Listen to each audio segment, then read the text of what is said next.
Yeah, we're live then.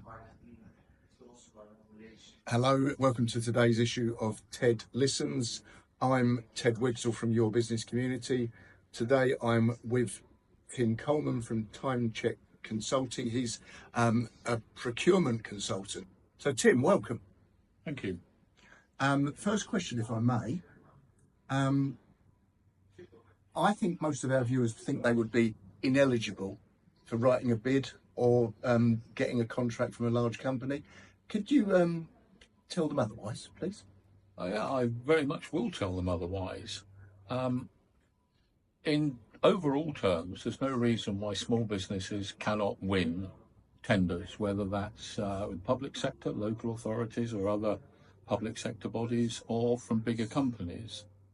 What one does have to do, and this is quite important, is to actually read the tender documents carefully and make sure you can deliver what they want, because there is no point in participating in a tender if you can't supply the goods or services that they want.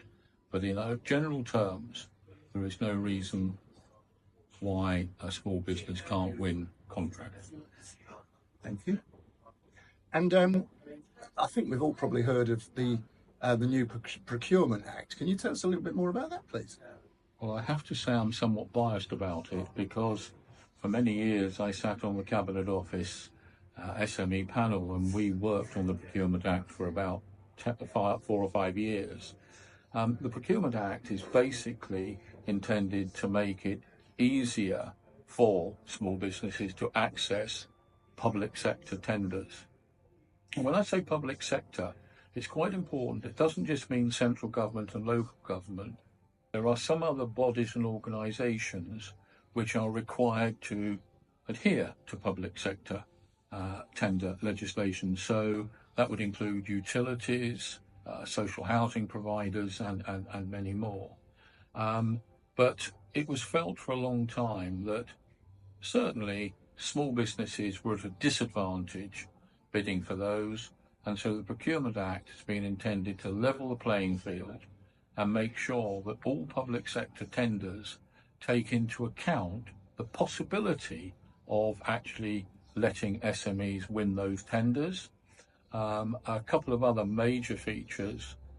Quite often in the past, the procuring bodies would insist on very high insurance levels at tender stage, so you might have to pay a lot of money to take out insurance. It was never needed because you didn't win.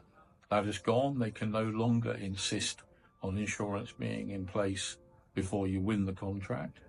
And another very important issue for small businesses are payment terms. One of the bugbears of being a small business is just not getting paid in time. Cash flow is always an issue, and the Procurement Act has some very, very strict criteria relating to payment terms, and within 3 or 4 years, there is a sliding scale.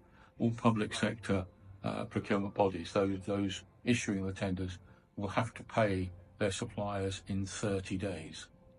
Those are probably 2 of the key points. Mm-hmm. Thanks, Tim. What makes a good bid, would you say? Or what's to avoid, even? I think the first thing is, sort of almost jumping ahead of the question, is if you're not going to spend time putting the bid together, don't do it, because others will be putting together a bid and taking time to do it. So, as I mentioned a couple of minutes ago, make sure you can deliver what the buyer wants, because if not, you're wasting your time. Read the questions very, very carefully and answer them. Don't skirt round them. Actually respond to what the buyer is saying they want. And typically a bid will be in 2 parts. Probably what's called the SSQ, the Supplier Suitability Questionnaire, which should be a standard questionnaire. And again, something that is happening in the legislation is it's complete this once and you don't need to do it again. So it was quite time consuming for small businesses to repeatedly fill out the same questionnaire, and that is something that repeated governments have signed up to, avoiding that, so it will be, that information will be kept in one place. But then read the questions, answer the questions, but make sure you meet criteria. There may be a clause that says we require the following turnover. Well, if you don't meet that turnover, then don't bid. Don't be too wordy, telling lots of stories, and don't put too many, or in some cases any, of your sales brochures in. That's not what they want to see. They want to see your answers to those very specific questions they've asked.